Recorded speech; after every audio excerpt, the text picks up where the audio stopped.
கிராமத்துல இந்த இந்திமேடுல ஒரு பெரிய மலையின் மலை. அது எவ்வளவு தூரம் இருக்குன்னா ஊர்ல இருந்து ஒரு கிலோமீட்டர் தூரத்துல. அதோட முடியுது அந்த ஊர் எல்லை. அதுக்கு போக முடியாது. காரணம் என்னன்னு கேட்டா பெரிய ஓடை. அந்த ஓடையில ஒரு ஆள் உயரத்துக்கு தண்ணி நிற்கும். அப்படிப்பட்ட அந்த இடத்துல ஏரிகளுக்கு புதிதுல மலை மேல அந்த இடம் ஐசோலேட்டட் ஏரியா, தனிப்பட்ட இடம். அந்த இடத்துல என்னுடைய தந்தை தன்னுடைய 39வது வயதுல, அதாவது 1939 ஒரு பெரிய மன வருத்தத்தினால அந்த மலையை சொன்னார். மலை அடிவார சாமி பார்த்தார். அதை பார்த்த உடனே ஒரு காது விழுந்தார். அதை சொன்னார், என்ன பண்ணலாம், பெரிய வருத்தத்தோட வந்துருக்கீங்க அப்படின்னு. ஆமாம் சாமி, அந்த வருத்தத்தை எங்க சொல்றாரு. நான் உங்களுக்கு சிவன். அப்ப அந்த சிவன் எப்படி இருக்குது, ஒரு தூண் கல் மாதிரி இருக்குது. எல்லாத்தையும் வச்சுட்டாங்க. அந்த சிவலிங்கம் மட்டும்தான் தனித்த மகளாக இருக்குது. அதனால எந்த விதமான எந்த இடமும் இல்லை. அதுக்கு பாதிப்பு ஏற்படவில்லை என்றாலும் அது மேல நிலத்தில் எந்த விதமான கூட இல்லை. அப்படி தன்னம் தெரியா வெயில காத்துக்கு இயற்கைக்கு சீசத்துக்கு ஆளாய அந்த சிவலிங்கம் இருக்குது. அந்த சிவலிங்கத்துக்கு போயிட்டு அந்த மலையில ஒரு தீர்த்தம் வருது. ஆனா சொல்ற ஒரு தீர்த்தம் இருக்குது. நீங்க சொன்னீங்க இவ்வளவு தூரம் மூலிகை. அந்த மூலிகை விட அதுக்கு இந்த விட சொல்லக்கூடாது. எங்க மலை மேல ஒரு தீர்த்தம் அற்புதமானது. அது கேன்சர் நோய் கூட நீக்குது, எல்லா நோய்களும் நீக்குது. இதை நான் ரீசர்ச் பண்ணி வச்சிருக்கேன். நான் ஐஏஎஸ் ஆஃபீஸர் சர்டிஃபிகேட் போட்டேன்னா அது எல்லாருமே செலுத்தி ஆகும். நானே ஒரு மூர்க்கத்தனமான ஒரு கருத்தை சொன்னால் அது என்னுடைய சர்வீஸுக்கும் நல்லது இல்லை, எனக்கும் நல்லது இல்லை.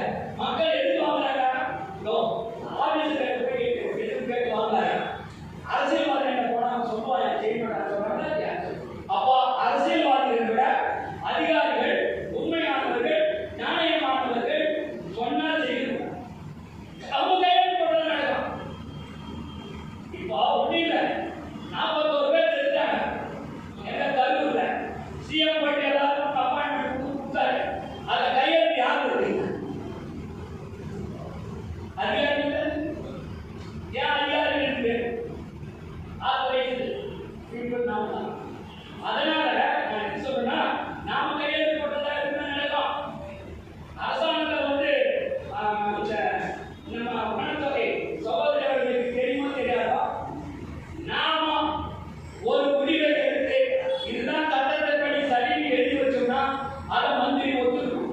ஒத்துக்கலன்னா அந்த மந்திரி இந்த கருத்து எனக்கு ஏற்படவில்லை என்று காரணங்களை சொல்ல வேண்டும்.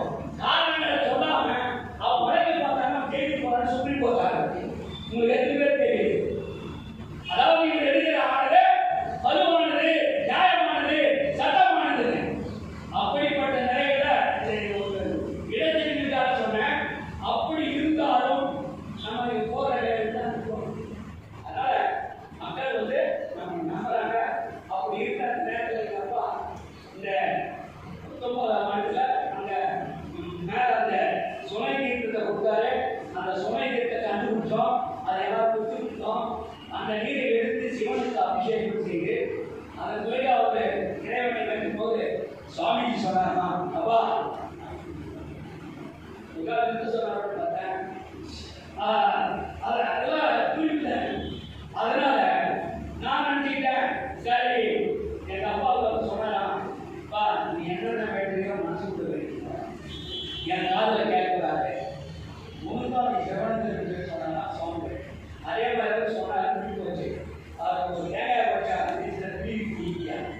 ஒரு தேங்காய்